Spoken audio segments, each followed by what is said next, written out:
Bismillahirrahmanirrahim. Assalamualaikum warahmatullahi wabarakatuh. Alhamdulillahirabbil alamin wa bihi nasta'inu ala umuri dunya waddin wassalatu wassalamu ala asrofil anbiya'i wal mursalin wa ala alihi wa sahbihi ajmain amma ba'du. Pertama, mari kita panjatkan puji dan syukur kehadirat Allah Subhanahu wa taala yang telah memberikan rahmat dan kasih sayangnya sehingga pada hari ini di kajian Majelis Pengajian Prancis kita bisa berkumpul secara virtual.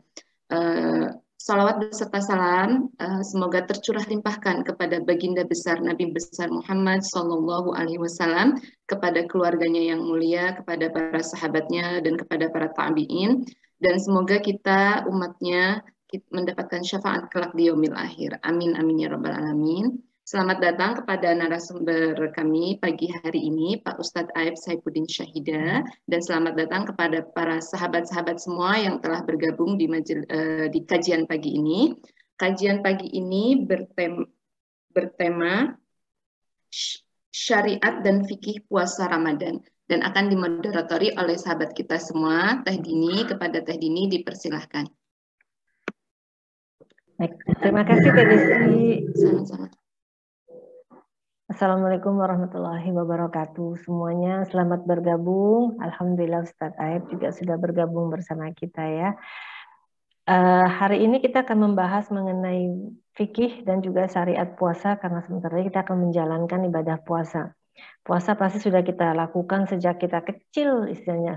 Semenjak kita mengenal yang namanya puasa, bagi kita tuh mungkin pada saat kita kecil diperkenalkan hanya menahan hawa nafsu, lapar, dahaga, supaya kita bisa mengingat bagaimana sih rasanya orang yang kesusahan itu bisa menahan lapar sambil menahan emosi. Padahal sebenarnya puasa tidak hanya itu saja, tapi luas sekali kenapa Allah meminta kita, mewajibkan kita untuk menjalankan puasa Ramadan. Karena itulah satu-satunya ibadah yang saya tahu adalah ibadah yang kita lakukan untuk Allah, dan itu tidak ada Allah yang meminta kita melakukan semata-mata untuk Allah. Karena itu, untuk supaya kita tahu lebih lanjut, kita akan langsung saja mendengarkan kajian dari Ustadz Aib. Mangga Ustadz, silakan. Terima kasih. Bismillahirrahmanirrahim. Assalamualaikum warahmatullahi wabarakatuh. Alhamdulillahirabbil alamin. Alhamdulillah, assalatu wassalamu ala Rasulillah wa ala alihi wa sahbihi wa man wala. Raditu billahi rabba wa bil islam dina wa bi Muhammadin nabiyya wa rasula. Allahumma inna nas'aluka 'ilman nafi'a wa rizqan thayyiba wa 'amalan mutaqabbalan wa shifaa'an min kulli da'in wa saqamin bi rahmatika ya arhamar rahimin.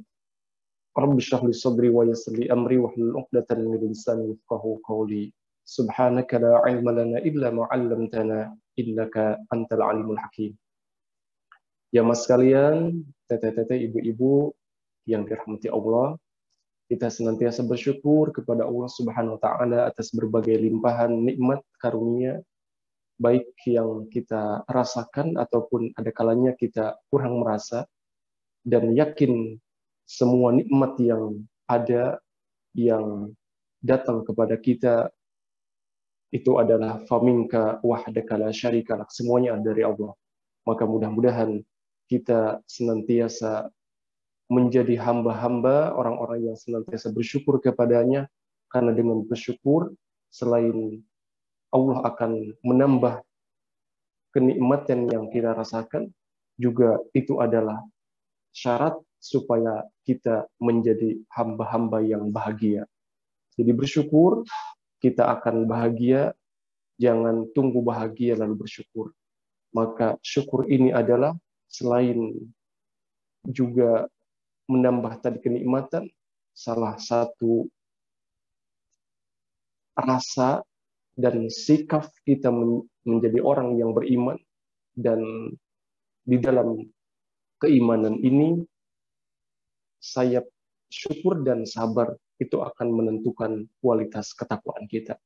Jamaah sekalian, teteh-teteh, ibu-ibu yang dirahmati Allah, kita bersyukur juga kepada Allah. Hari ini tanggal berapa bulan Sya'bannya? Ada kalanya lupa ya bulan Sya'ban. Bulan Maretnya tanggal 16 ya. 16 dan sekitar 3 pekan lagi insya Allah kita akan memasuki bulan Ramadan. Maka materi kita untuk hari ini sama-sama kita diskusi nanti dan mengingat kembali, karena tadi telah disampaikan bahwa ini adalah ibadah yang sudah rutinitas kita tahunan laksanakan, tetapi memang ya jangan sampai dengan rutinitas tersebut kita tidak mendapatkan kualitas ibadah. Harapannya adalah dari rutinitas amalan ibadah yang kita lakukan, tentunya ibadahnya berkualitas sehingga kita semua menjadi orang-orang yang disebutkan dalam Al-Quran surat Al-Mulk bahwa kita semua menjalankan ayyukum ahsanu amala, amalan yang berkualitas, yang terbaik, yang diterima di hadapan Allah SWT. Jamaah sekalian, teteh-teteh, ibu-ibu yang dirahmati Allah, sambil menunggu ada tampilan slide.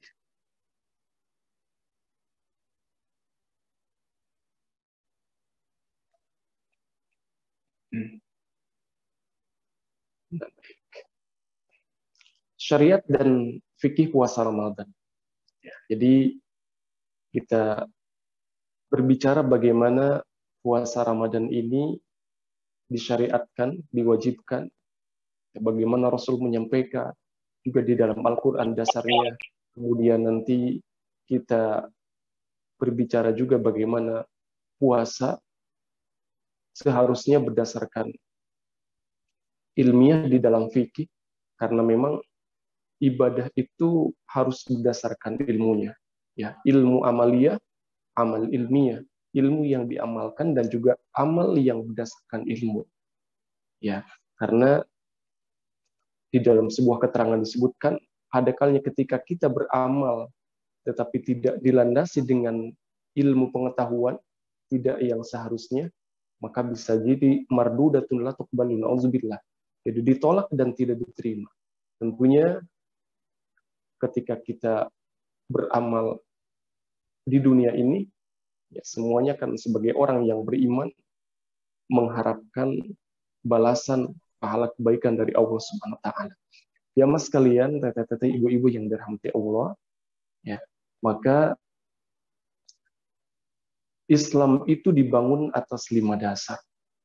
Ya, kita sudah mengetahui syahadat, sholat, zakat, puasa, dan ibadah haji.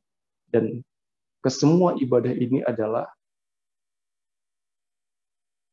rukun, sesuatu yang ada di dalam, harus kita lakukan di dalam Islam sesuai dengan ketentuannya.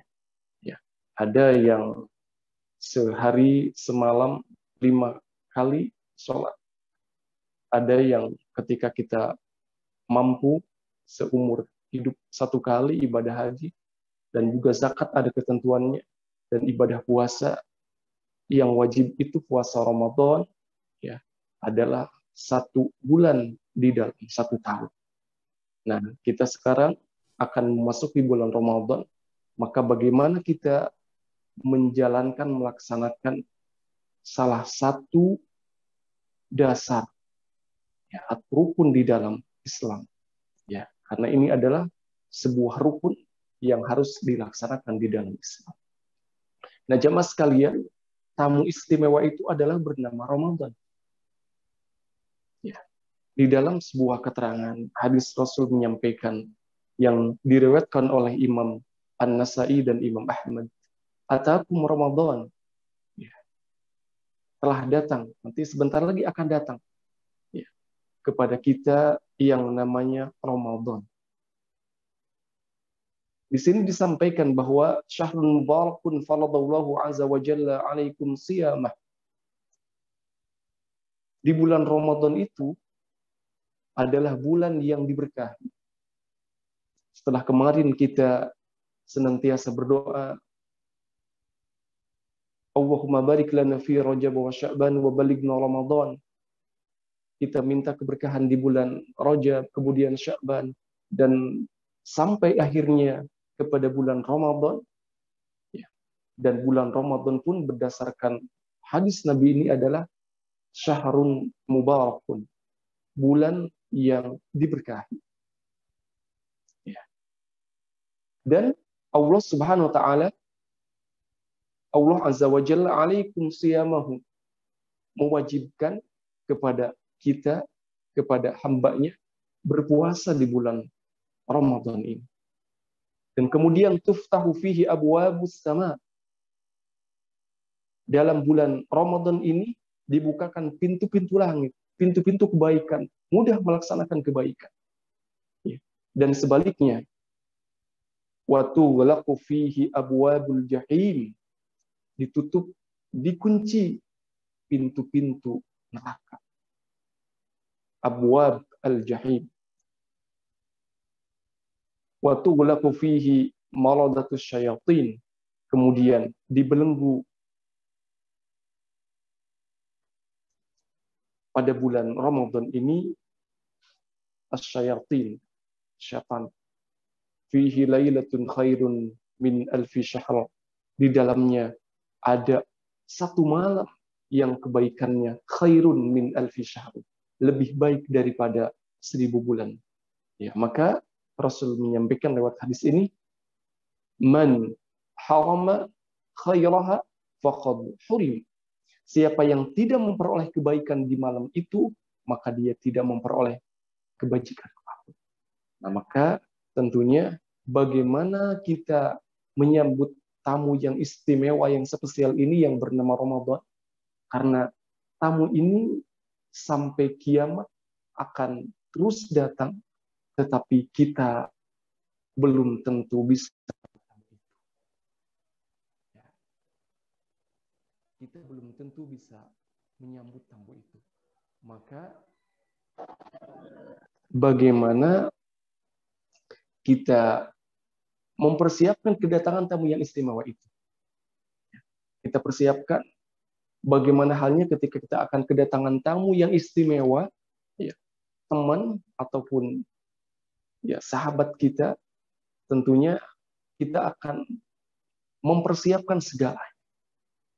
Mulai penampilan, ya, memakai pakaian yang terindah, yang terbagus, kalau perlu yang terbaru gitu kan. Kemudian mungkin akan menyambut teman kita yang spesial itu, tentunya diperhatikan kebersihannya, juga tempat kita menyambutnya di mana gitu kan. Ya. Sama halnya ketika ada acara seremonial pernikahan, kan? Walaupun ada yang diselenggarakan di gedung-gedung, tetapi juga ada yang di rumah, dan rumah itu disulap menjadi tempat yang begitu indah dan nyaman. Dan padahal sewa untuk menata tempat itu, ya, untuk 1 hari biayanya begitu mahal. Tetapi itu dilaksanakan, ya, itu dilakukan untuk tentunya selain membahagiakan pengantin, juga untuk menyambut tamu yang spesial di hari, di waktu yang spesial. Maka Ramadan adalah tamu yang istimewa, yang spesial. Perlu kita persiapkan. Karena tamu ini hakikatnya akan datang setiap tahun sampai hari kiamat, dan kita yang menyambutnya yang terbatas. Maka atakum Ramadan, kata Rasul dalam hadis ini, datang kepada kalian bulan Ramadan. Maka bagaimana kita menyambut tamu yang istimewa ini? Tentunya kita harus semaksimal mungkin berdandan ataupun mempersiapkan segalanya untuk menyambut tamu yang istimewa ini. Karena di dalamnya berbagai kebaikan Allah berikan, kan? Ya, Allah bukakan pintu-pintu as-sama, Allah tutup pintu-pintu neraka, kemudian sampai di dalamnya ada waktu yang begitu istimewa, dan disebutkan man hurima khairaha faqad hurima, itu kan man. Siapa yang tidak memperoleh kebajikan di malam itu, ya, dan ini ada di malam bulan Ramadan, maka dia tidak memperoleh. Maka dari sekarang tentunya jauh-jauh hari sebelum ini pun kita senantiasa rindu dan juga bahagia nanti akan bertemu dengan Ramadan. Ini mungkin dua kalimat ini yang harus ada di dalam perasaan kita, ya, rindu dan bahagia, ya, karena tidak jarang di antara kita yang memang tidak merindukan Ramadan, dalam artian sebentar lagi Ramadan, nanti nggak bisa makan di siang hari gitu kan.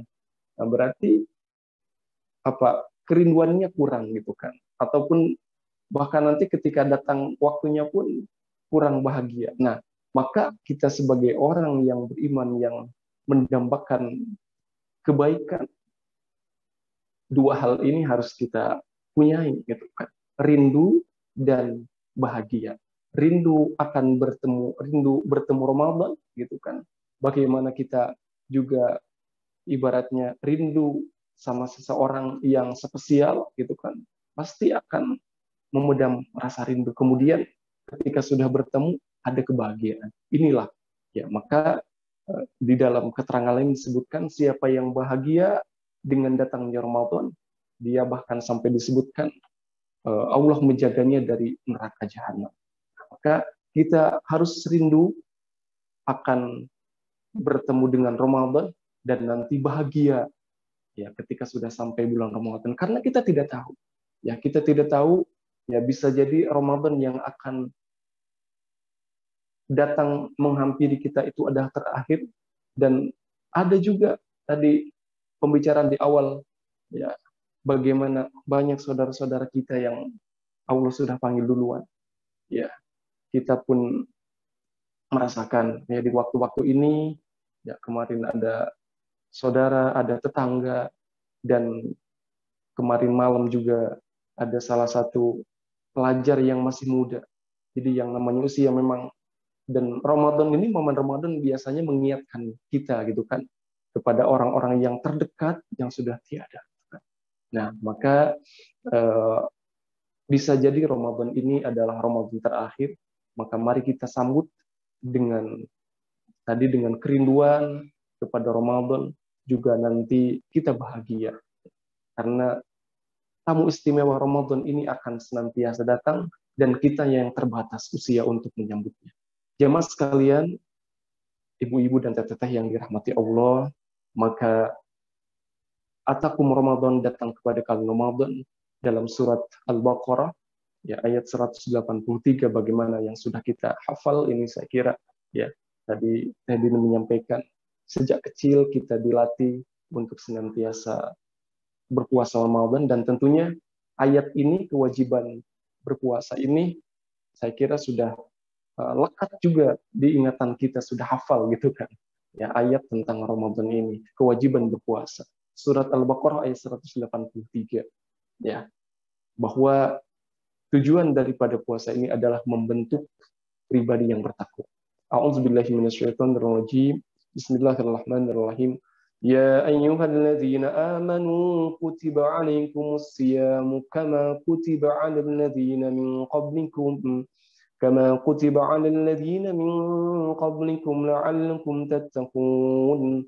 Wahai orang-orang yang beriman, diwajibkan atas kamu berpuasa sebagaimana diwajibkan atas orang-orang sebelum kamu agar kamu bertakwa. Jadi orang sebelum kita pun diwajibkan. Tujuannya adalah la'allakum tattaqun. Maka selain bertakwa, para ulama pun menyampaikan ibadah puasa ini mendekatkan diri kita kepada Allah Subhanahu wa taala. Maka dengan lebih mencintai Allah, coba meninggalkan kecintaan kita kepada sesuatu yang disukai jasad, makan, minum, ataupun yang sudah bersuami istri berhubungan di siang hari, ditinggalkan karena lebih mencintai syariat Allah ya, dalam rangka cinta kepada Allah, lebih cinta, lebih dekat kepada Allah dengan puasa ini. Dan kemudian la'allakum tattaqun, juga puasa mengantarkan diri kita kepada ketakwaan ya, dan takwa ini adalah sebaik-baik bekal. Kata Allah di dalam Al-Qur'an, wa tazawwadu fa inna khairaz zadi taqwa. Berbekalah, dan sebaik-baik bekal adalah ketakwaan. Nah, Dan bekal ketakwaan ini bisa diraih dengan berpuasa. Ya, kita bisa memahami ketika akan bepergian kemanapun tentunya kan perlu bekal. Ya, apalagi sahabat semua, ibu-ibu, teteh-teteh yang berangkat dari tanah kelahiran, ya banyak yang berasal dari Indonesia dan sekarang di berbagai negara, mungkin ada yang di Perancis, ada yang di Hong Kong, ada yang di manapun gitu kan. Tentunya ketika akan bepergian itu kan perlu dipersiapkan bekal intinya, ya bekal dalam perjalanan, ya tentunya juga bekal nanti ketika sudah sampai ke tempat tujuan.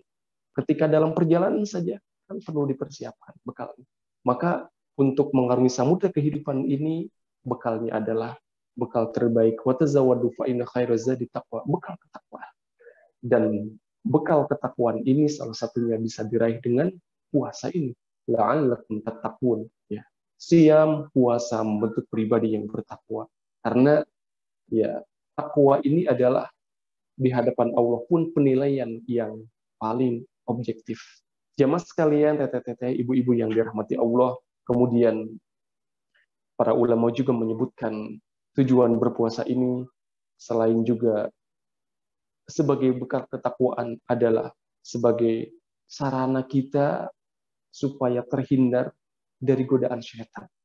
Karena ternyata di dalam salah satu hadis disebutkan inna syaitan yajri minal insi majrad dam.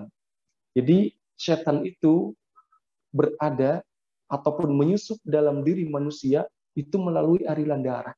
Dan aliran darah ini banyak ketika kita banyak makan dan banyak minum.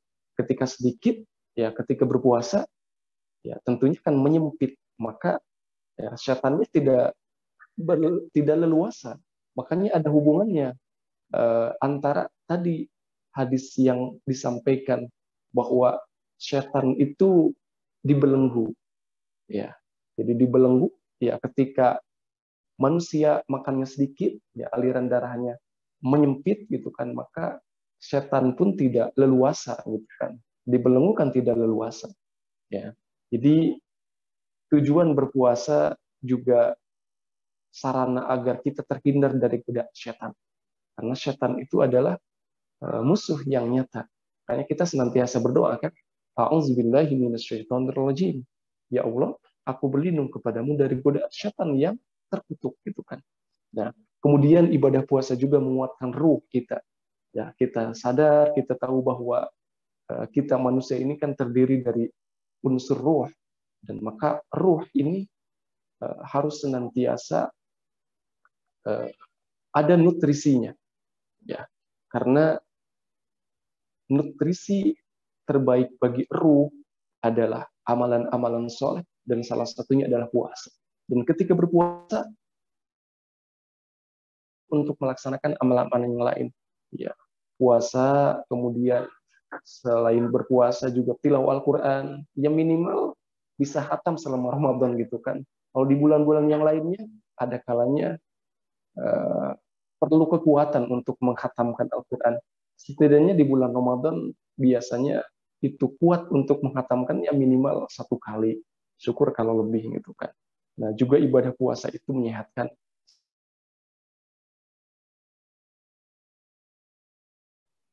Ibadah sahur nanti, ya.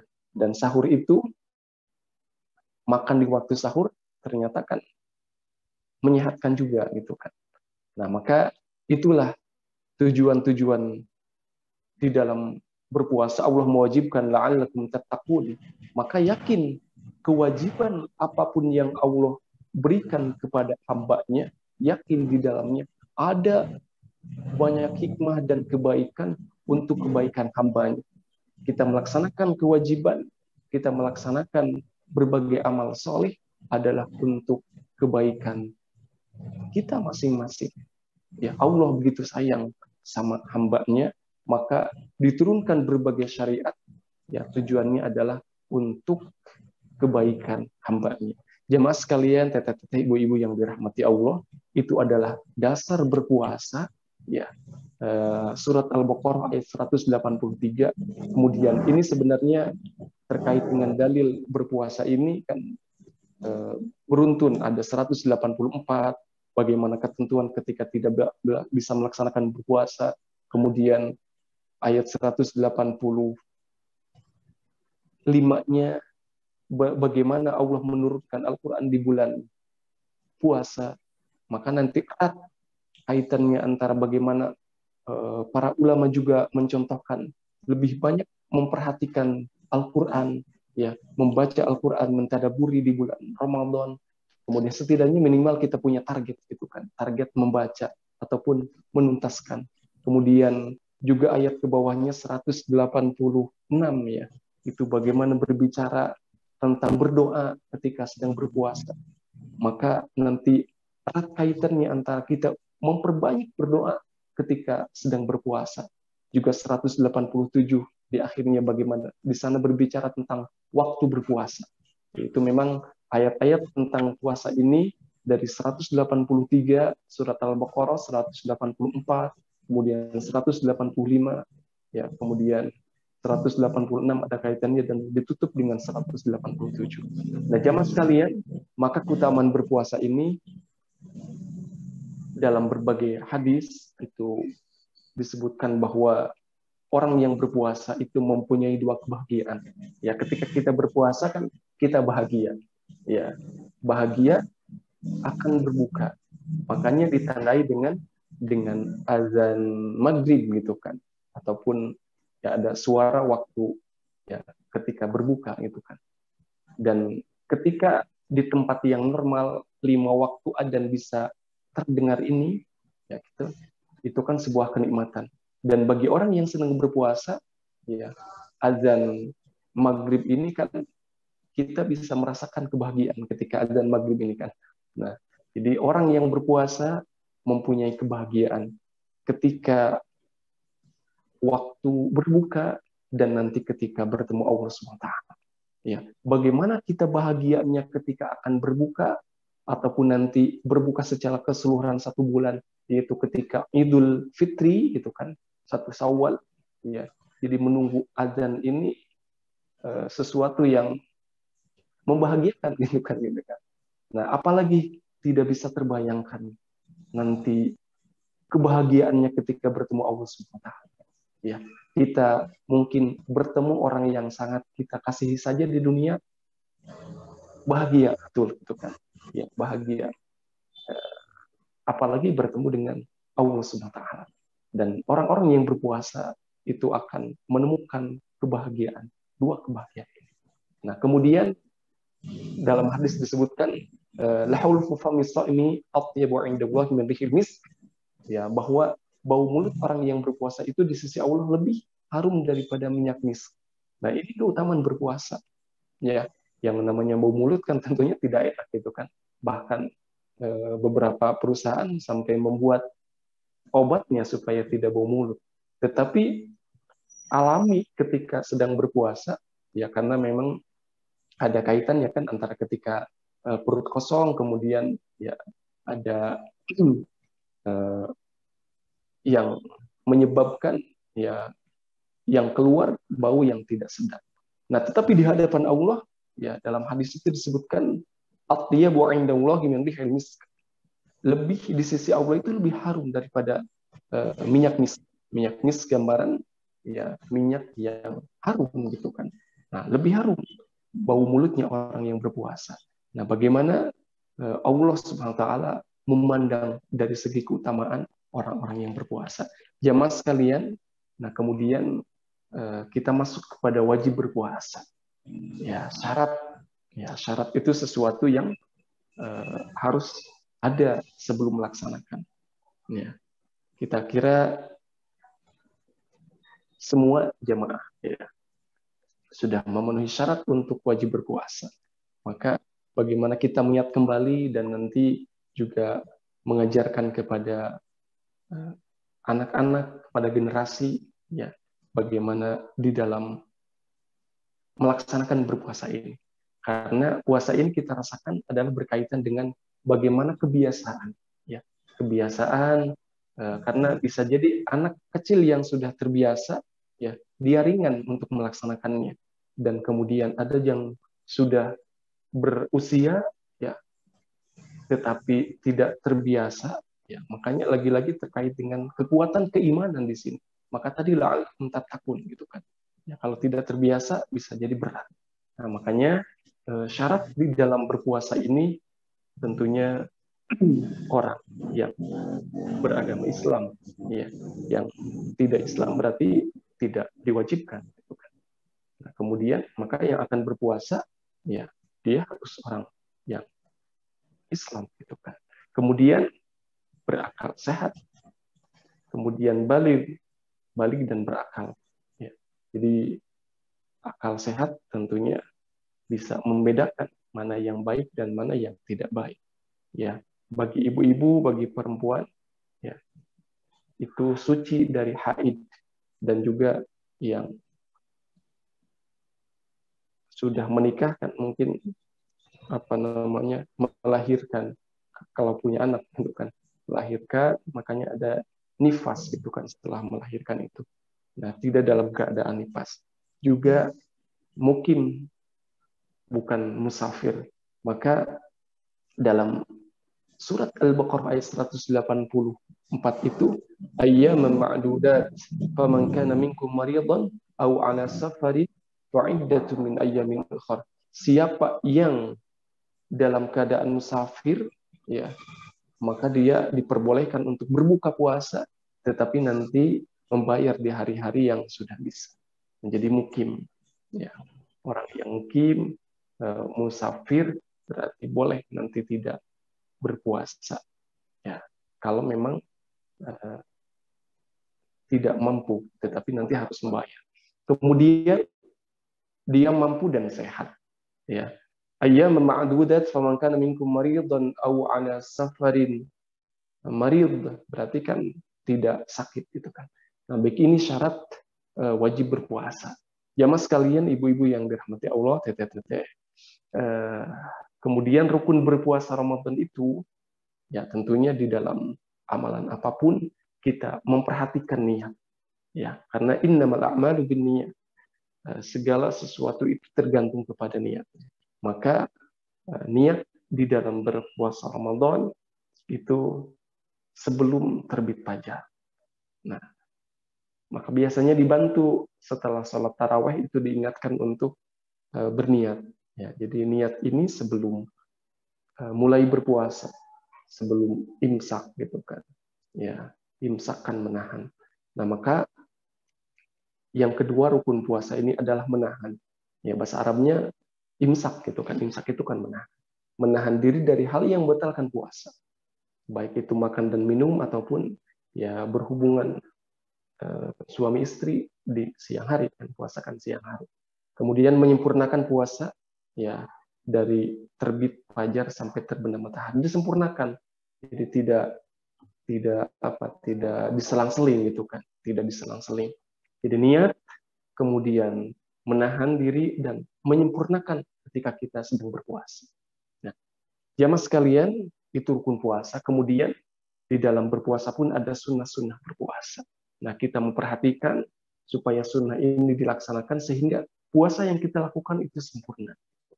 Ya, tadi membentuk pribadi yang bertakwa, juga sempurna ibadahnya. Ya, sunnah puasa. Ada waktu sahur, kita makan dan minum dengan niat puasa sebelum terbit fajar. Dalam artian makan di waktu sahur ini diniatkan untuk berpuasa, gitu kan. Ya, maka tadi niat, ya, niat itu menentukan kualitas amalan kita, gitu kan. Ya, jadi karena bisa jadi kuat juga orang yang berpuasa tidak sahur, tetapi Rasul menyampaikan dalam keterangannya, dalam hadisnya, tasahharu fa inna fis sahuri barakah. Lakukan santap sahur itu, karena dalam sahur itu ada keberkahan. Ya, setidaknya minimal dengan seteguk air, gitu kan. Ada sesuatu yang dimasukkan ke dalam tubuh kita, diambil keberkahannya, gitu kan. Ya, waktu sahur. Nah, dan kebanyakan kan di waktu sahur ini kan ya memang malas makannya gitu kan.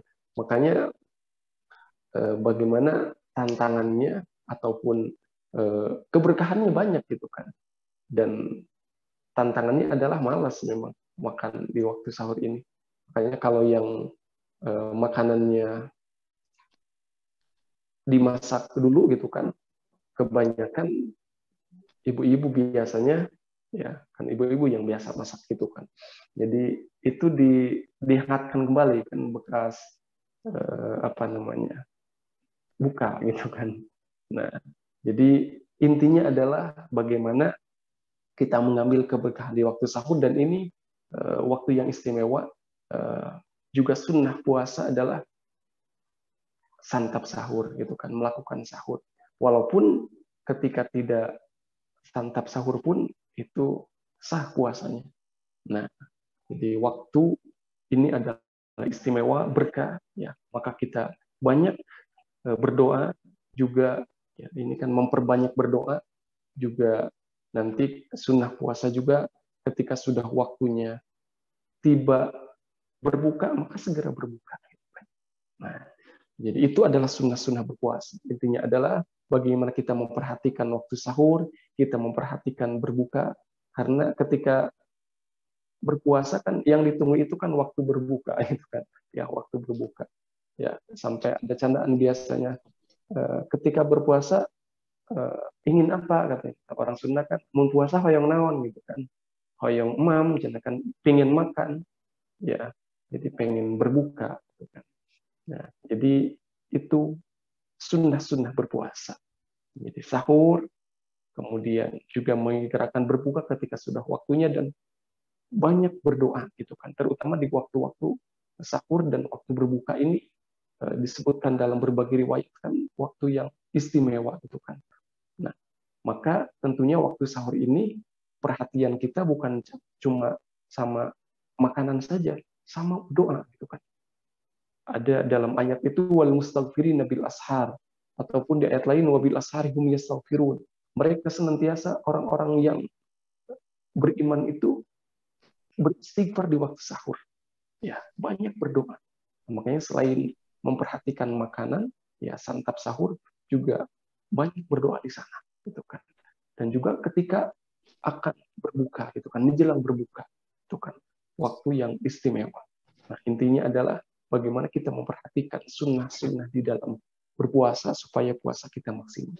Ya mas sekalian, setelah sunnah tentunya kita pun memperhatikan pembatalan. Bagaimana supaya puasa kita ya tidak batal gitu kan.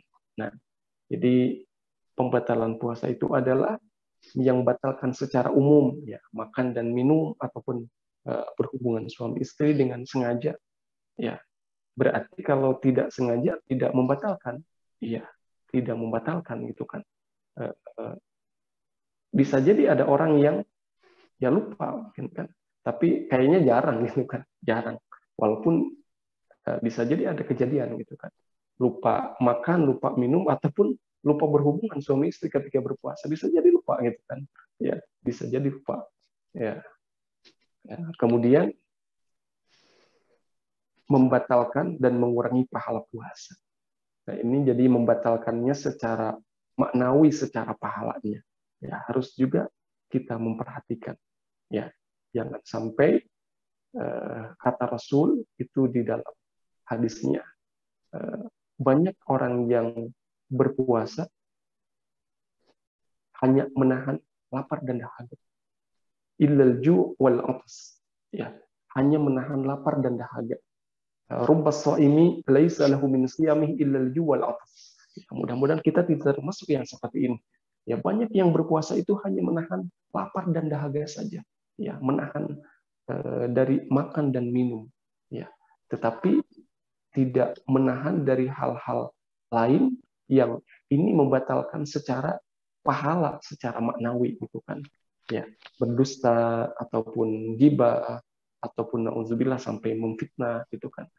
Ini makanya menahan tadi ya, menahan juga ya secara pahala kebaikan secara keseluruhan.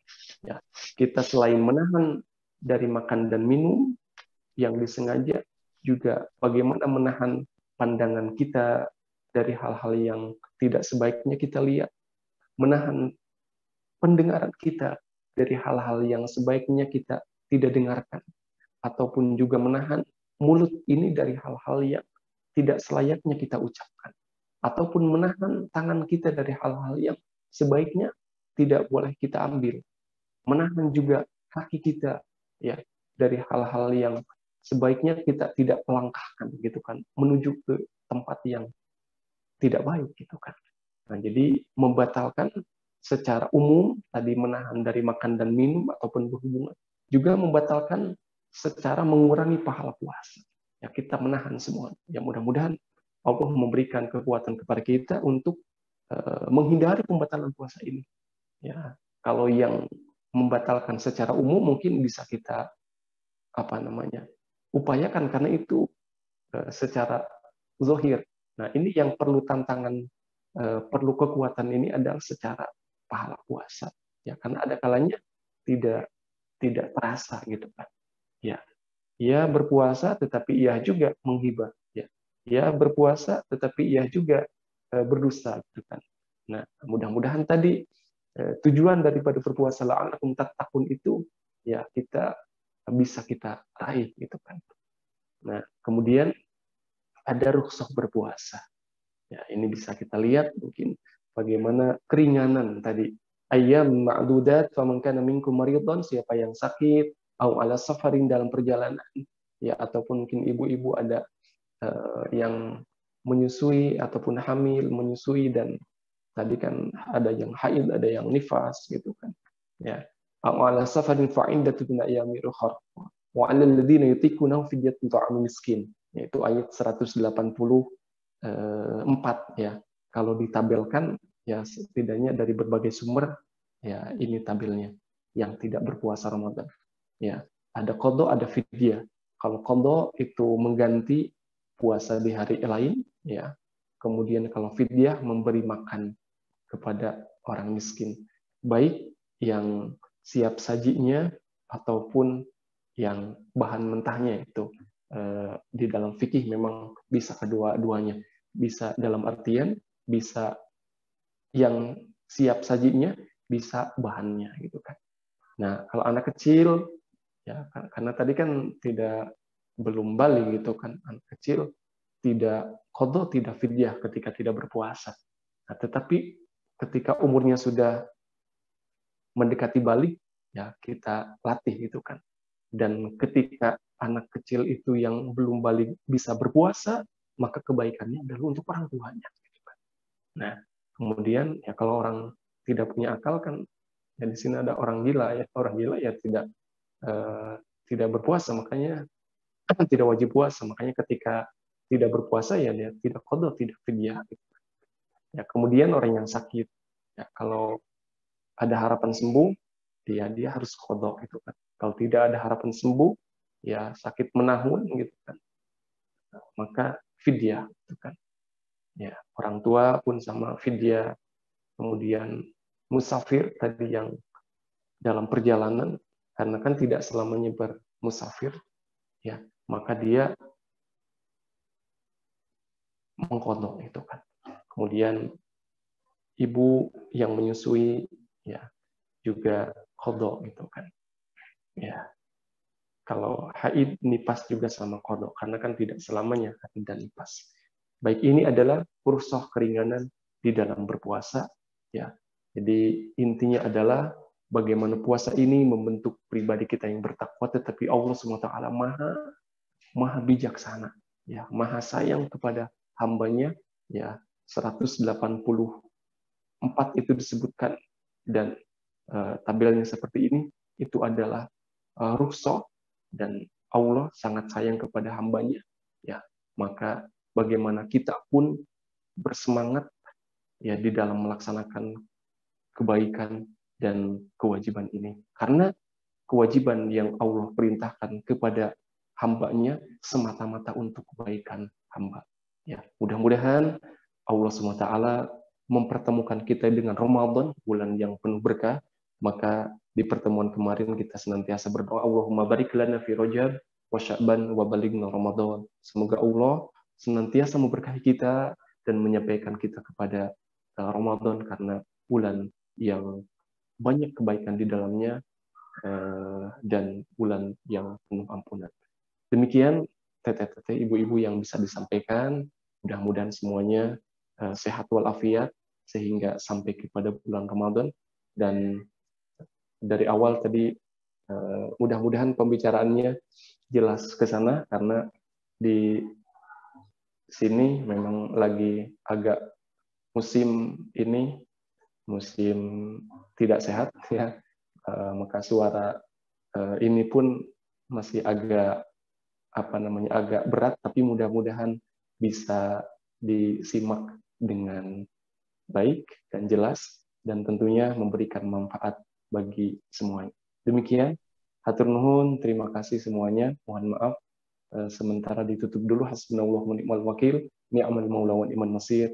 Assalamualaikum warahmatullahi wabarakatuh. Waalaikumsalam warahmatullahi wabarakatuh. Masya Allah, terima kasih Ustadz Aep.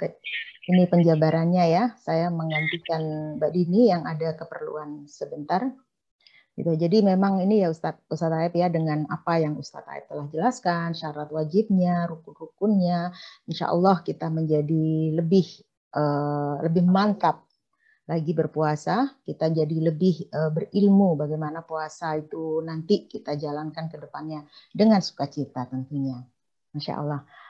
Baiklah ibu-ibu, silakan siapkan pertanyaannya yang akan ditanyakan, boleh dengan raise hand ataupun ditulis di kolom komentar.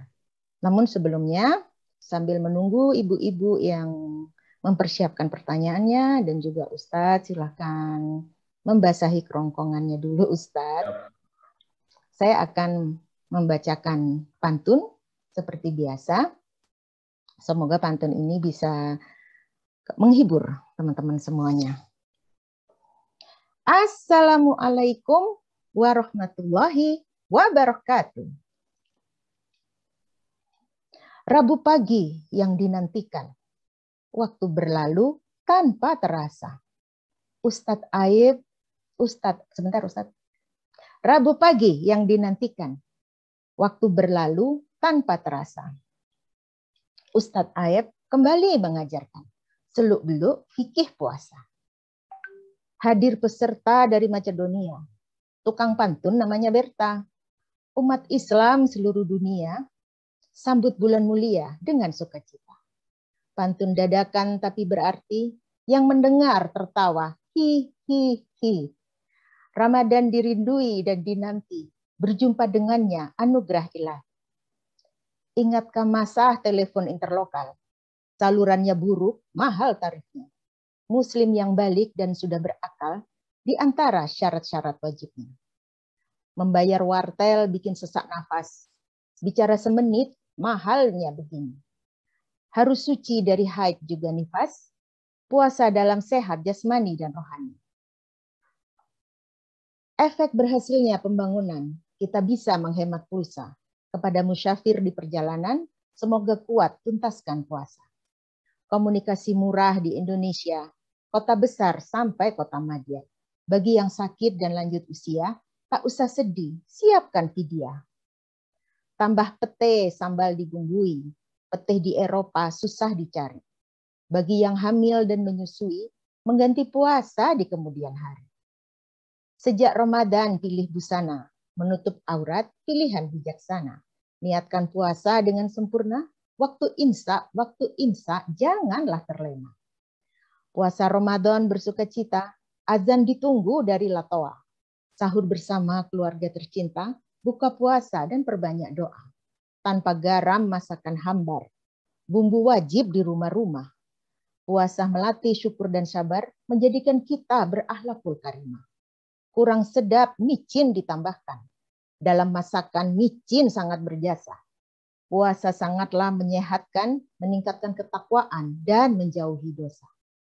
Menuju kota dengan busway, penumpang sesak juga berisi. Ramadan Karim sedang on the way. Semoga menjadi Ramadan terbaik. Wassalamualaikum warahmatullahi wabarakatuh. Waalaikumsalam warahmatullahi wabarakatuh. Kedengeran Mbak Berta suara saya? Jelas, tes. Alhamdulillah, maaf saya jadi ganti. Soalnya tadi komputernya tiba-tiba kameranya nggak jalan. Baik.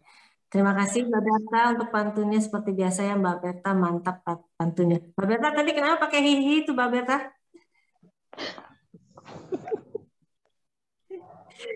Baik. Sekarang kita akan masuk ke tanya jawab. Silakan bagi yang ingin bertanya, mangga, mungkin ada yang ingin dipertanyakan. Boleh langsung, boleh juga lewat chat. Assalamualaikum Teh Dini. Dengan Teh Mariam ya? Ya, ini Silakan. kebetulan tadi lagi tersangkut nih sama omongannya Ustadz Aep. Mangga.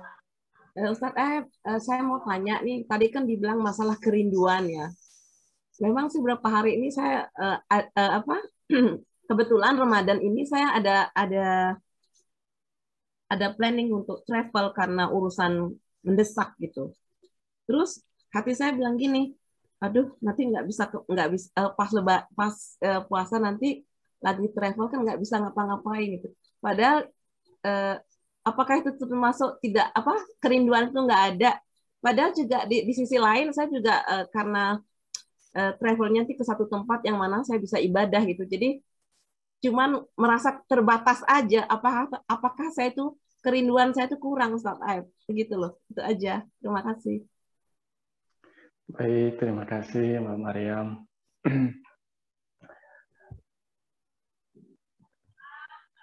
Kerinduan sebagaimana yang kita semua bisa merasakan ya. Rindu itu ada karena yang bertemu kan ya. Maka memang sesekali supaya rindu ini hebat dampaknya, ada kalanya memang perlu untuk berpisah sebentar supaya rindu gitu kan. Dalam artian kan tadi rindu ini ada karena jarang bertemu.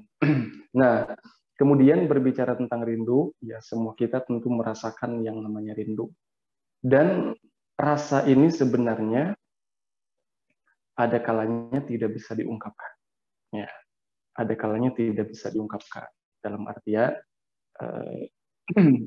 ketika tadi Pak Maryam menyampaikan, apakah ketika saya seperti itu ini kurang rindu kepada Ramadan?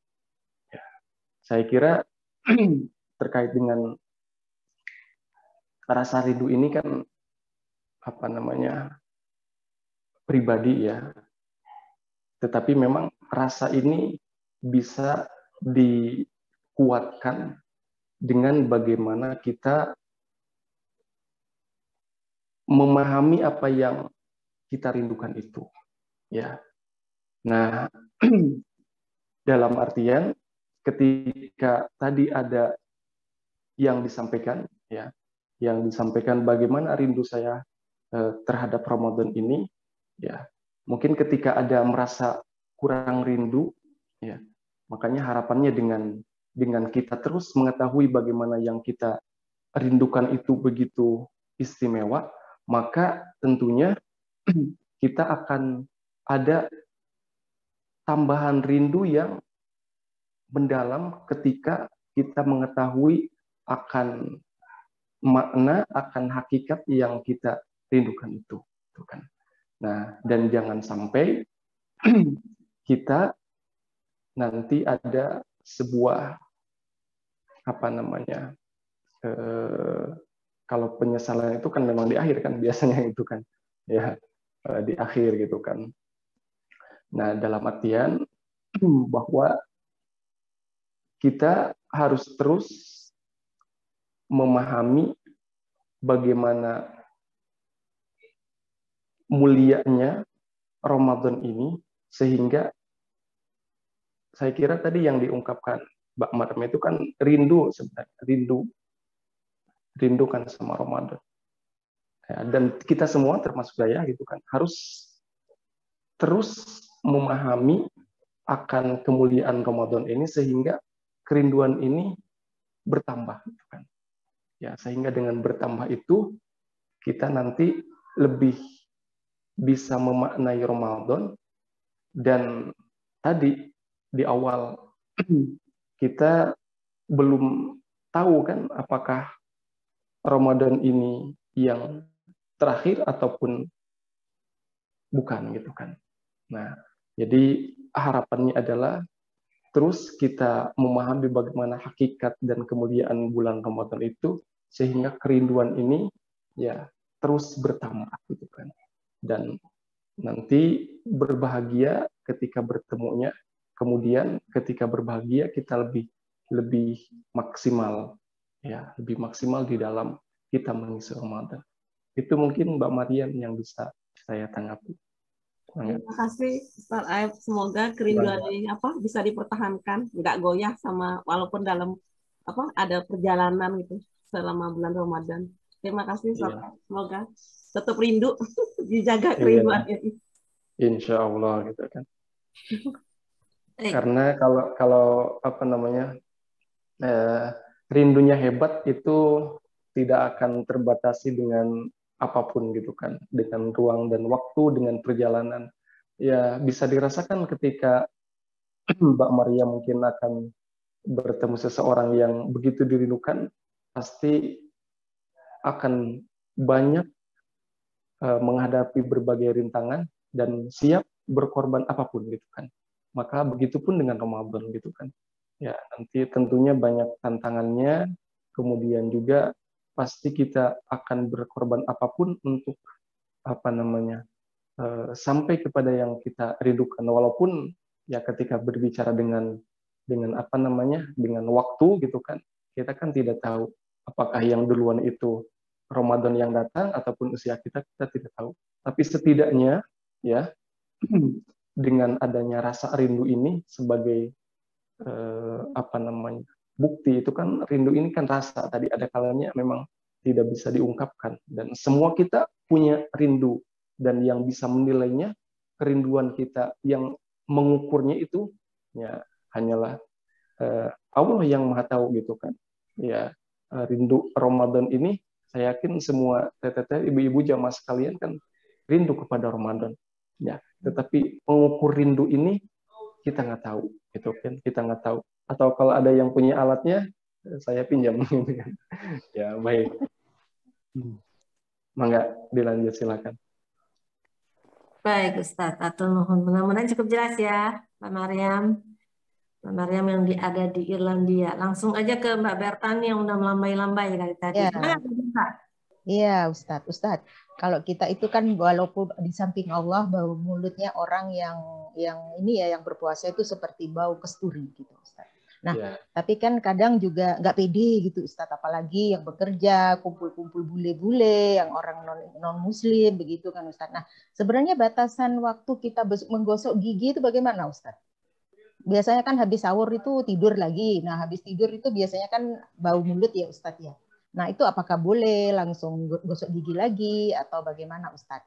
Nah, yang kedua, mencicipi makanan, Ustadz. Sebatas mana makanan itu di tenggorokan kita boleh diicipi, Ustadz? Makasih, Ustadz. Iya, baik. Terima kasih, Mbak Berta. Ini mencicipi ini memang pertanyaan biasanya yang memasak gitu kan. Ya. Baik. Gosok gigi itu bagian daripada kebersihan kan. Ya, kebersihan di dalam agama kita kan itu utama itu kan, ya utama sekali. Bahkan sebelum ibadah apapun kan, sholat aja kan harus bersuci dulu, kan? Itu kan sebagai gambaran. Nah, gosok gigi silakan sesuai dengan keperluannya. Ketika banyak hal untuk terus diperbaharui kesegaran mulutnya, saya kira tidak ada batasan berapa kali maksimal gosok gigi, ya disesuaikan dengan kebutuhannya. Kalau habis tidur kemudian kira-kira ya tercium, tapi kan sekarang ini ya pada pakai ini, makanya beruntung ada pakai masker gitu kan, ya setidaknya mengurangi bau mulut gitu kan. Nah, jadi gosok gigi ataupun kumur-kumur kan itu mengurangi itu. Ya, dan ketika pakai pasta gigi pun itu kan tidak membatalkan berpuasa, tetapi dalam berbagai keterangan itu makruh gitu kan. Karena dikhawatirkan apalagi pasta giginya yang kalau anak-anak kan ada aroma itu buah-buahan biasanya kan, apalagi siang hari kan menjadi segar. Jadi saya kira tidak ada batasannya, intinya adalah tetap ketika kita berpuasa pun harus segar, harus memperhatikan kebersihan. Kalau tadi perlu gosok gigi, ya yang penting mungkin untuk lebih hati-hatinya ya tidak usah pakai ini, tidak usah pakai pasta gigi, ya tidak usah pakai pasta gigi. Tapi kalau aman, ya kira-kira ini tidak membuat makruh jadi segar kembali, itu kan itu boleh gitu kan. Dan beberapa kondisi itu kan, ketika ada sahabat bertanya kepada Rasul di siang hari itu kan, bagaimana ketika siang hari terlalu ini panas gitu kan, kalau di Mekah sama Madinah kan panas gitu kan, ya bagaimana kalau ini mandi di siang hari kemudian sampai keramas supaya segar, ya diperbolehkan gitu kan, diperbolehkan kan, tidak membatalkan itu kan. Nah, bagaimana jadi puasa kita tetap sempurna tadi ya secara ketentuan, juga kita tetap memperhatikan kebersihan dan kesehatan gitu kan. Ya, saya kira gosok gigi gitu kan, ya silahkan sesuai dengan keperluannya. Apalagi mungkin berkaitan dengan bertemu rekan bisnis ibaratnya, dikhawatirkan dari bau mulut sedang berpuasa nanti yang mau investasi jadi tidak kan rugi miliaran rupiah, nanti yang disalahkan puasa gitu kan, jangan sampai seperti itu gitu kan. Ya silahkan disesuaikan, intinya sedang berpuasa kita sedang beribadah, tetap kita harus dijaga, diperhatikan kesehatan dan juga kebersihan, silahkan disesuaikan. Saya kira kumur-kumur ataupun ya gosok gigi silahkan, itu kan bagian daripada kita menjaga kebersihan, itu kan disesuaikan gitu kan. Begitu. Kemudian terkait dengan mencicipi makanan, saya kira secukupnya. Rasa itu kan di lidah, di lidah itu kan, ya di lidah. Kita ingat diajarkan dulu sama guru di SD itu bagian pahit di mana, bagian manis di mana. Makanya orang kalau minum obat kan rata-rata pahit ya, itu kan langsung dimasukin ke dalam gitu kan, tidak dikunyah-kunyah seperti permen ya, karena ada bagian-bagian lidah kan yang merasakan rasa itu gitu kan.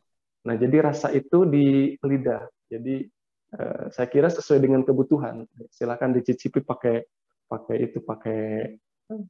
lidah gitu kan tidak sampai ditelan gitu kan. Ya, jadi secukupnya. Dan ini tapi ibu-ibu saya kira sudah terbiasa gitu kan, sudah, kalau kata orang Sunda bari peureum pun digana sudah tahu takarannya gitu kan, tidak akan keasinan.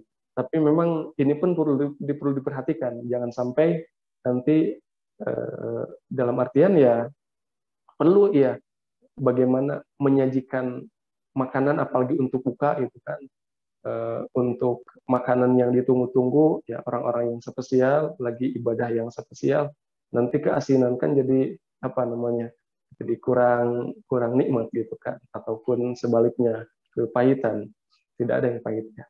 Jadi mencicipi silakan secukupnya gitu kan, dalam artian kan ini di lidah gitu kan, itu bagian daripada yang diperbolehkan. Yang penting jangan sampai ditelan. Bagaimana kalau ketelan? Ya kalau ketelan ya namanya juga kan tidak sengaja. Jadi tidak batal gitu kan. Kecuali kalau ditelan, ini kok enak ya, dicicipi lagi. Saya kira itu terkait rasa, dan ibu-ibu lebih inilah. Ibu-ibu teteh-teteh yang biasa masak, saya kira lebih mahir di dalam mencicipi dan lebih perasaannya lebih tajam daripada yang tidak memasak gitu kan. Baik. Ya, silahkan dicicipi secukupnya. Pas mencicipi kena pedasnya Ustaz, langsung ambil air segelas Ustaz. Masuk ini ya, masuk hidung biasanya. Terima kasih Ustaz jawabannya. Iya, Baik, pertanyaan berikutnya Ustadz dari Ibu Ida di Paris. Assalamualaikum warahmatullahi wabarakatuh Ustadz. Ingin bertanya, apakah musafir yang boleh meninggalkan puasa ditentukan oleh jarak atau lama perjalanan? Terima kasih. Mangga Ustadz. Di dalam musafir, ya, faman kana minkum maridun aw ala safarin, di dalam perjalanan, itu ada yang dikiaskan kepada perjalanan ini, kepada perjalanan di dalam mengqashar sholat sekitar 90 kiloan gitu kan, ataupun 6 sampai 7 jam perjalanan. Kalau dari Ciamis ke Jakarta itu kan termasuk musafir gitu kan, ya sekitar 6 atau ini perjalanan normal kan, kalau macet kan beda lagi gitu kan ceritanya. Tetapi sebenarnya ini kan disesuaikan dengan kondisi badannya, dengan kondisi dia gitu kan. Kalau perjalanan 2 jam dia tidak kuat, ya berarti boleh berbuka gitu kan. Ya, jadi perjalanan, jadi kalau secara fikih itu dikiaskan kepada perjalanan normal di dalam syarat mengqashar sholat sekitar 90 kilo ataupun minimal 6 jam perjalanan normal pakai kendaraan darat gitu kan, kendaraan darat. Kemudian ya saya kira disesuaikan itu kan, berarti masuknya kepada minkum maridun aw ala safarin, sakit ataupun dalam perjalanan. Jadi sesuai dengan kondisi kekuatan fisik masing-masing orang. Karena bisa jadi ada orang yang baru 2 jam saja perjalanan sudah nggak kuat, ataupun sudah ada mabok perjalanan gitu kan. Ataupun ada juga yang seharian mungkin 10 jam perjalanan dia kuat gitu kan. Ya, tapi secara fikih yang kita tahu itu kiaskan kepada syarat perjalanan di dalam safar ini, mengqashar sholat sekitar 90 kilo ya atau jam. Karena bisa jadi kan 90 kilo kalau ditempuh dengan pesawat lebih cepat gitu kan. Ya. Kemudian kalau ditempuh dengan kendaraan darat kan lebih lama ya. Kendaraan darat juga kan beda-beda gitu kan kecepatannya gitu kan. Jadi secara jarak itu sekitar 90 kilo ya. Kemudian disesuaikan dengan kondisi badan ataupun kesehatan ya yang akan perjalanan juga gitu kan. Tapi secara normal ya sekitar 6 jam itu. Ya, 6 jam banyak juga yang perjalanan gambarannya kalau 6 jam dari Ciamis ke Jakarta gitu kan, ataupun kemana gitu kan. Itu banyak juga yang kuat gitu kan. Ya. Dan ketika akan berbuka diperbolehkan ya. Bukan berarti harus bukan diperbolehkan. Kalau tetap berpuasa wa antasumu khairul lakum gitu kan. Ya, berarti lebih baik gitu kan. Berarti hebat kuat gitu kan. Ya, itu terkait dengan jarak tempuh perjalanan di dalam musafir itu. Wallahu a'lam.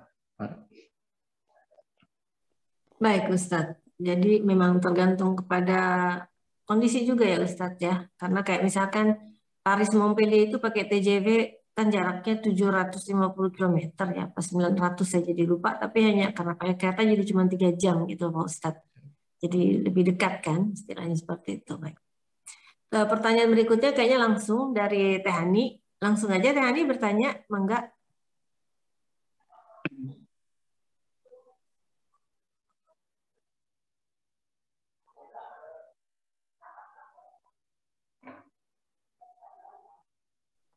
Silakan Teh Hani, suaranya nggak kedengaran.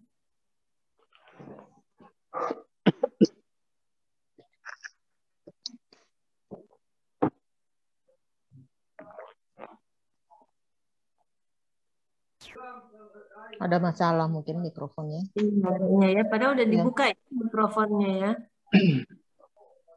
Mungkin bisa ditulis Teh Hani kalau memang ada masalah sama aku tulis aja ya, silakan mangga. Baik, silakan. Kalau begitu saya lihat pertanyaan. Mbak Dini, saya tuh banyak melihat di sini Mbak Dini, orang-orang yang berpuasa, ya berpuasa dia, tapi nggak sholat. Banyak yang Iya, nggak sholat Mbak Dini. benar itu benar banyak sekali Ustaz. Di sini juga begitu Ya. ya. Jadi sehari-harinya memang udah nggak sholat gitu ya. Ya. Sehari-harinya memang udah nggak sholat 5 waktu. Tapi mereka pada saat Ramadan mereka puasa gitu loh Ustaz. Nah itu membuat saya bingung kadang-kadang gitu kok gimana ya maksudnya apa ya kalau kayak gitu gimana Ustaz? Apakah puasanya syah atau enggak gitu Ustaz? Enggak. Orang yang berpuasa tetapi tidak sholat. Kalau puasa secara dia menjalankan ketentuan-ketentuannya, ya tadi puasanya dari semenjak terbit fajar sampai terbenam matahari, ya sesuai dengan rukun puasa dia jalankan, secara itu sah puasanya. Ya, tetapi terkait dengan tidak sholatnya, ya itu nanti urusan perhitungan di hadapan Allah. Ya, ketika kita kemarin membahas tentang sholat, sholat itu adalah hal yang pertama dan utama kan sebagai gambaran. Nanti yang dihisab pada hari kiamat itu adalah yang pertama sholat. Ya, dalam artian ini tadi di awal bahwa Islam itu dibangun atas 5 dasar. Jadi semuanya harus dilaksanakan sesuai dengan ketentuannya gitu kan. Ada yang tadi 1 tahun 1 bulan gitu kan puasa. Ada yang setiap hari ya sholat 5 kali dalam sehari semalam. Kemudian ada yang seumur hidup 1 kali ya disesuaikan dengan ketentuan itu dan kemampuannya gitu kan. Nah, itu 5 dasar itu harus ada semuanya gitu kan. Jadi terutama ya sholat, karena sholat yang pertama dan utama nanti itu dihisab di akhirat. Itu berbicara tentang apa namanya pahala hisaban gitu kan. Nah, jadi harus dilaksanakan sholatnya. Nah, bagaimana kalau dia tidak sholat? Ya, kalau puasanya tetap sah kalau sesuai dengan itu. Nah, cuma pahala saja nanti. Itu urusan Allah di akhirat. Nah, harapannya adalah ya mudah-mudahan dengan melaksanakan puasa dia juga terus termotivasi ya untuk melaksanakan kewajiban-kewajiban yang lainnya. Karena para ulama sepakat terkait dengan rukun Islam ini ya harus dilaksanakan semuanya. Tidak sebagian-sebagian ya kan. Di dalam Al-Qur'an kan masuk ke dalam Islam ini secara keseluruhan ya. Salat dilaksanakan, puasa juga dilaksanakan, tidak sebagian-sebagian. Nah, mau salat saja gitu kan. Kecuali yang sunat gitu kan. Karena ya setiap kita kan apa namanya pasti terbatas lah setiap kita. Tidak seperti sahabat. Kalau sahabat itu ya apalagi Abu Bakar gitu kan, infaknya terbesar gitu kan, sholatnya khusyuk dan juga terdepan gitu kan, puasanya rajin gitu kan. Nah itu kalau terkait dengan yang sunnah kan ada pilihan gitu kan. Nah kalau yang wajib ya ini harus dilaksanakan rukun ini semua ya, sholat, kemudian puasa, kemudian zakat. Kalau zakat kan kalau dia mampu, kemudian sama dengan ibadah haji. Nah kalau sholat dan puasa ini secara kekuatan fisik kan ia mampu semuanya gitu kan, mampu gitu kan. Kalau terkait dengan harta kan Allah sudah memberikan keringanan gitu kan di dalam zakat itu kan bagi yang mampu ya. Puasa ibadah haji juga sama kan. Man istata'a ilaihi sabila, siapa yang mampu berarti ada yang tidak mampu gitu kan. Nah, kalau terkait dengan puasa dan sholat ini ya harus dilaksanakan bagaimana Allah sayangnya kepada hambanya, bahkan ada keringanan-keringanan kan. Dalam berpuasa kan ayat 183 itu berbicara tentang wajibnya puasa, tetapi Allah menyampaikan selanjutnya ayyaman ma'dudat faman kana minkum maridun aw ala safarin, ada keringanan gitu kan. Ya. Maka tidak ada alasan bagi kita, ya. Kemudian juga sholat juga sama gitu kan. Ada tadi bisa dijama dan bisa dikosor, ya. Dulu pernah kita diskusikan, ya, kita bahas bagaimana Allah di dalam surat An-Nisa, ya, kalau dalam sedang perjalanan, fa idza darabtum fil ardi fala yasaikum junahun an taqsuru minas shalat, nggak apa-apa, itu sebagai kerusakan keringanan. Jadi semuanya sudah ada keringanannya, maka ya, kita harus rukun Islam itu ya terutama itu ya, karena berkaitan dengan sholat dan puasa gitu kan, ya. Sholat dan puasa memang semuanya rukun Islam ini kan dilaksanakan karena kewajiban gitu kan, ya. Dalam kondisi apapun ya sholat itu kan harus dilaksanakan, aqimus sholat. Dan ketika tidak mampu berdiri pun kan bisa sambil duduk dan sebagainya, urutan-urutannya gitu kan sesuai dengan kemampuan. Ya, mudah-mudahan saudara-saudara kita yang beragama Islam, yang beriman, yang Allah sudah kuatkan untuk melaksanakan puasa gitu kan. Karena mungkin puasa nanti ada lebarannya, makanya semangat gitu. Kalau sholat mungkin tidak ada lebarannya gitu kan. Tapi entah alasan apapun, saya mendoakan mudah-mudahan Allah berikan hidayah dan taufik dengan sebab dia puasa. Kalau belum melaksanakan sholat, mudah-mudahan Allah ringankan untuk melaksanakan sholat. Karena sholat lebih berat perjuangannya karena setiap hari 5 kali gitu. Ya, kalau puasa setahun 1 bulan. Gitu. Demikian. Jadi sholat harus dilaksanakan karena kewajiban. Enggak. Baik, Ustadz. Pertanyaan berikutnya dari Teh Hani tadi yang tidak bisa bertanya langsung. Ini sebenarnya menanyakan soal kalau puasa bibir suka kering, jadi dia terbiasa menggigit-gigit bibirnya dari kulit yang terkelupas. Nah, apakah itu membatalkan puasa? Kalau nggak ditelan sih nggak batal ya puasa, Ustadz ya? Bagaimana Ustadz? Enggak. Menggigit bibir. Menggigit bibir tidak membatalkan puasa, nggak apa-apa. Ini aja yang biasa ditelan itu ludah ya. Ludah aja, menelan ludah kan tidak membatalkan puasa. Kecuali ludahnya dikumpulin dulu gitu kan. Ditelan itu baru banyak kan gitu kan, serasa minum kayaknya gitu kan. Nah, jadi menggigit itu karena memang biasanya ketika berpuasa itu ya. Jadi tadi selain bau mulut, ada aroma tidak sedap, itu banyak yang ini juga biasanya pecah-pecah bibirnya gitu kan, ya, pecah-pecah bibirnya. Dan kalau digigit-gigit ya tidak membatalkan puasa, ya tidak membatalkan puasa. Itu saja menelan ludah aja secukupnya, dalam artian ya biasa normal, itu kan tidak membatalkan puasa, ya, tidak membatalkan puasa. Baik Ustadz. Ustadz, saya mau bertanya, ini pertanyaan mungkin yang terakhir ya, karena waktunya juga mungkin di Indonesia sebentar lagi menjelang maghrib, kalau di Hong Kong bahkan sudah maghrib katanya.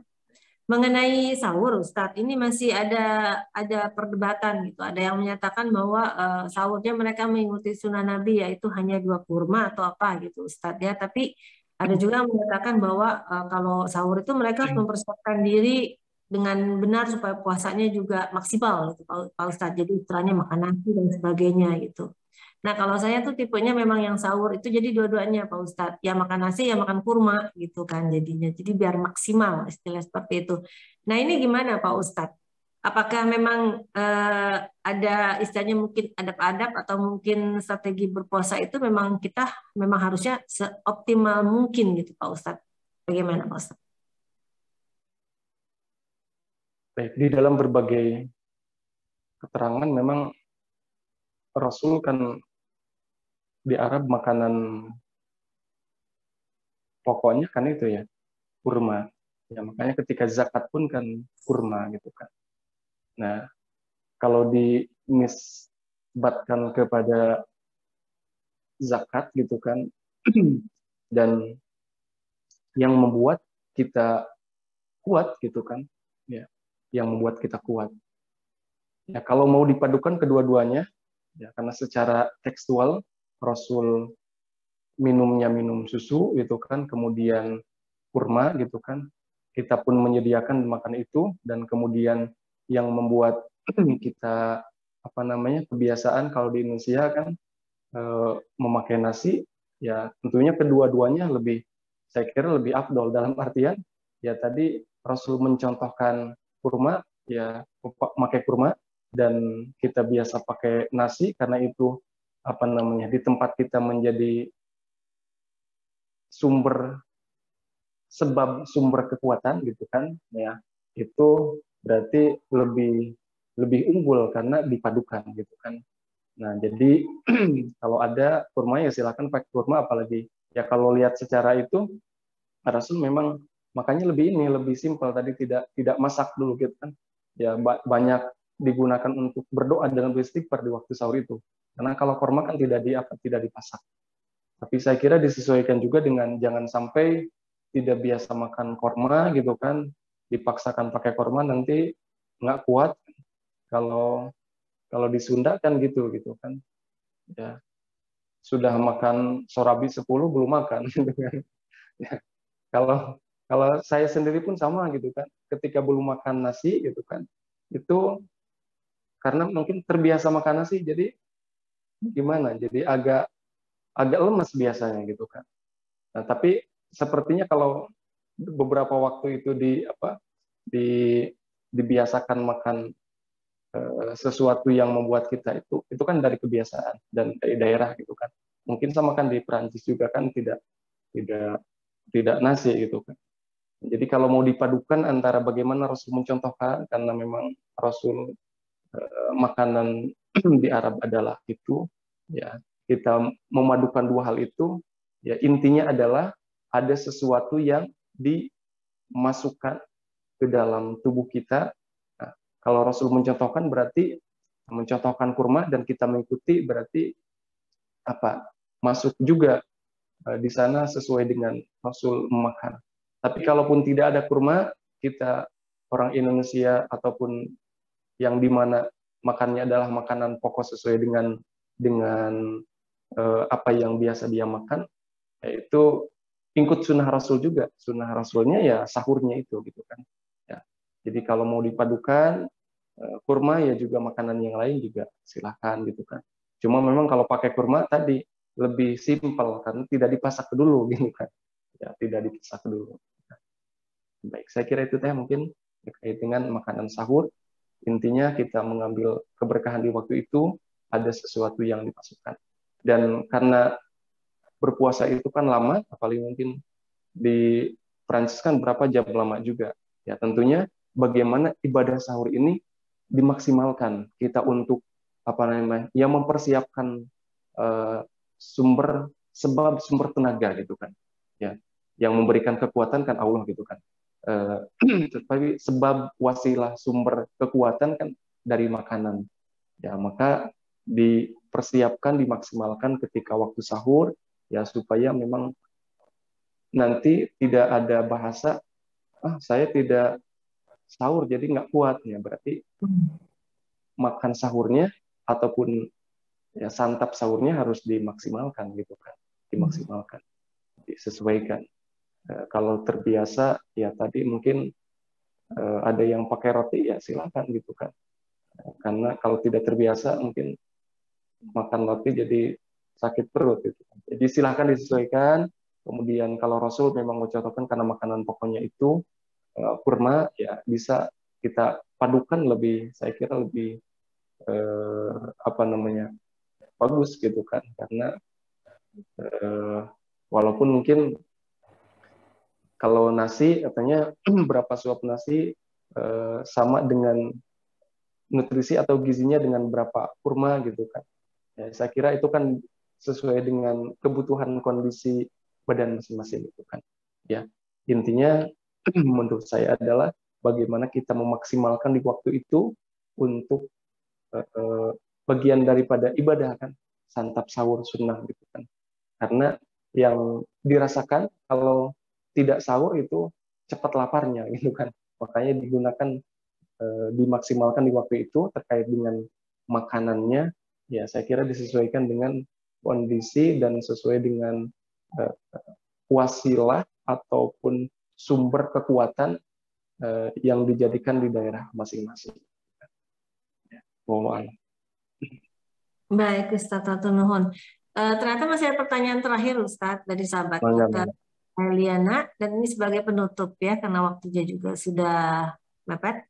Mangga, Eliana, langsung aja. Nuhun tadi nih atas waktunya Pak Ustadz. Assalamualaikum Pak Ustadz. Ini mengenai apa? Mengenai wanita ya, mengenai haid Pak Ustadz. Maaf untuk sebelumnya.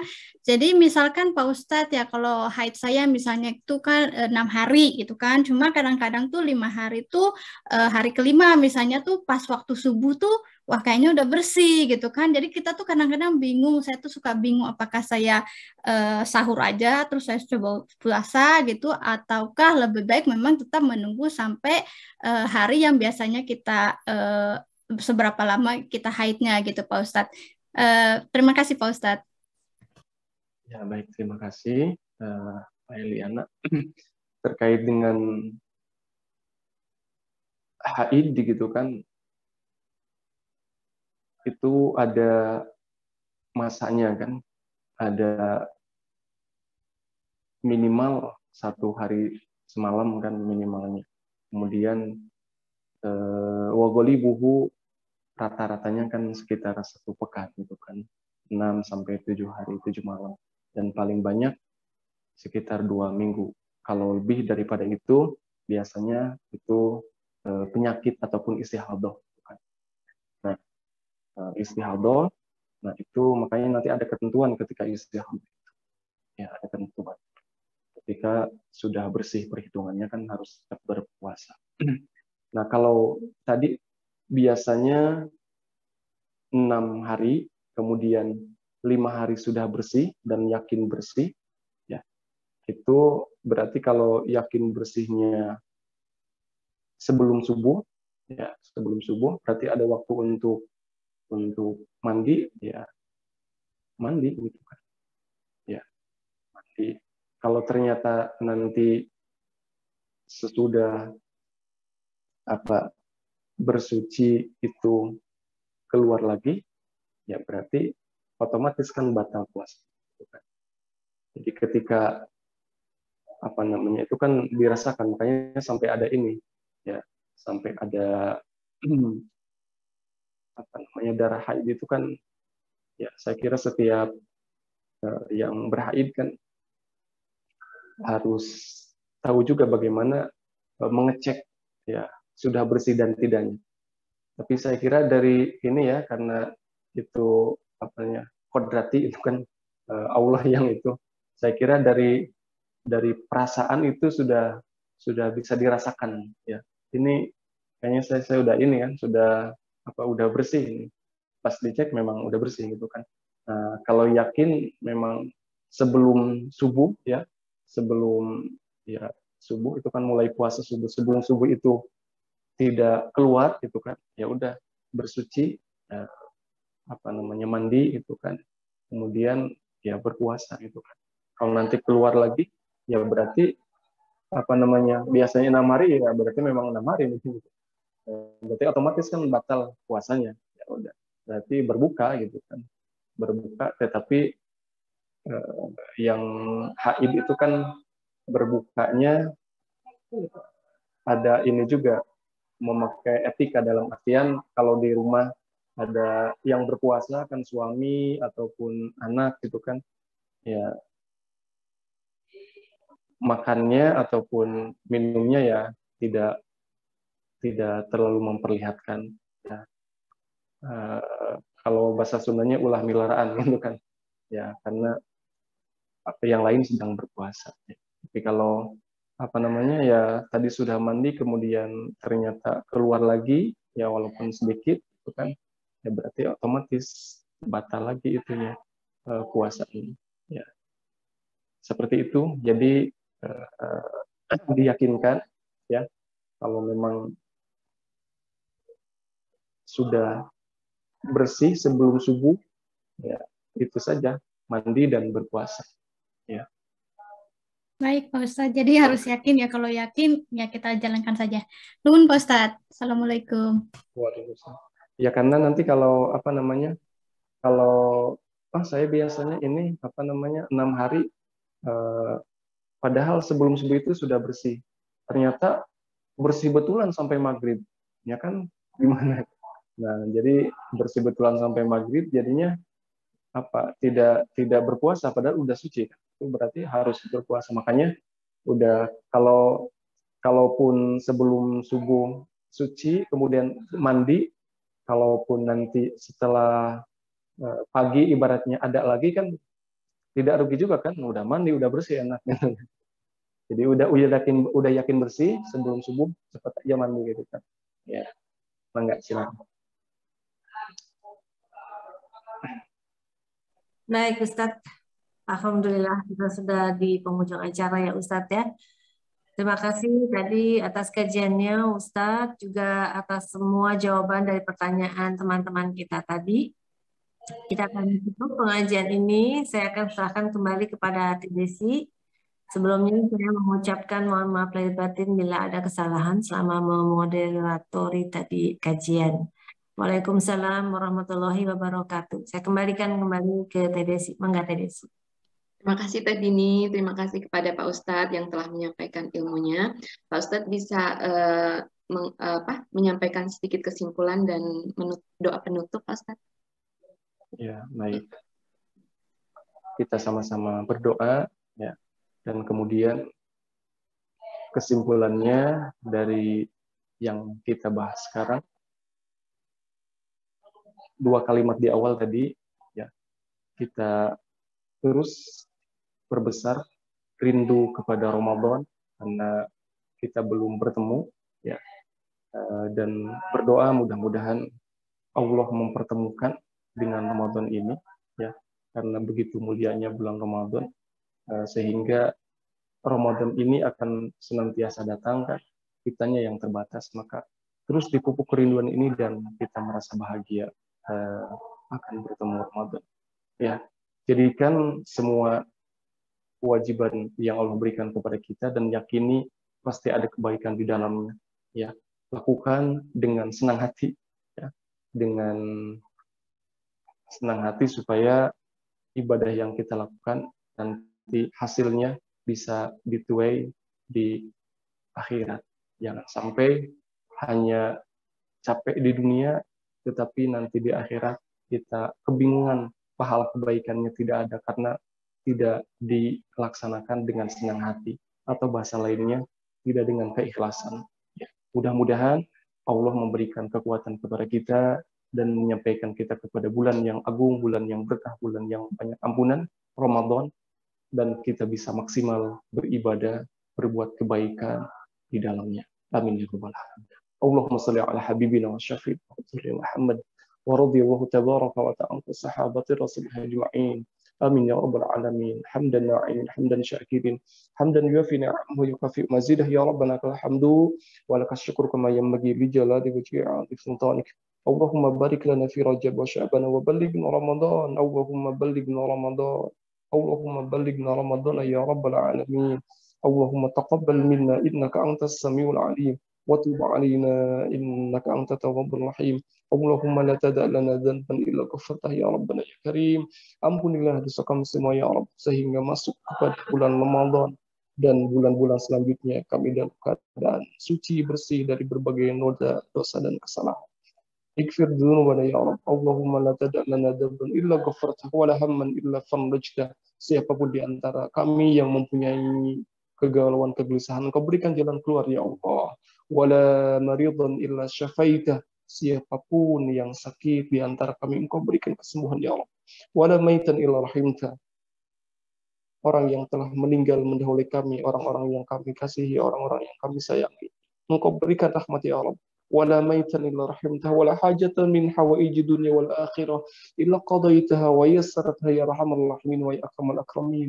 Siapapun di antara kami jamaah pengajian ini khususnya dan semua keluarga, sahabat, para kaum muslimin semuanya yang mempunyai hajat, keinginan, kebutuhan dunia dan akhirat, Engkau mudahkan ya Rabb. Illa qadaitaha wa yassartaha ya arhamar rahimin wa ya akramal akramin. Ya Rabb, kuatkanlah, mudahkanlah kami menghadapi bulan Ramadan. Berikanlah keadaan yang baik ya Rabb ya Karim, karena semata-mata kami untuk beribadah kepadamu. Rabbana hab lana min azwajina wa dhurriyyatina qurrata a'yun waj'alna lil muttaqina imama. Rabbana atina fid dunya hasanah wa fil akhirati hasanah wa qina adzabannar. Subhana rabbika rabbil izzati amma yasifun wa salamun alal mursalin walhamdulillahi rabbil alamin. Terima kasih, haturun semuanya, mohon maaf. Hasbunallahu wa ni'mal wakil. Assalamualaikum warahmatullahi wabarakatuh. Waalaikumsalam warahmatullahi wabarakatuh. Terima kasih Pak Ustadz untuk bekal ilmunya hari ini. Terima kasih kepada Teh Dini yang sudah memoderatori kajian pagi ini. Terima kasih kepada sahabat-sahabat semua yang sudah hadir. Mari kita tutup kajian ini dengan bacaan hamdalah bersama-sama. Alhamdulillahirrabbilalamin dan doa kafaratul majlis. Subhanakallahumma wa bihamdika asyhadu an la ilaha illa anta astaghfiruka wa atubu ilaik. Akhir kata mohon maaf lahir dan batin. Wassalamualaikum warahmatullahi wabarakatuh.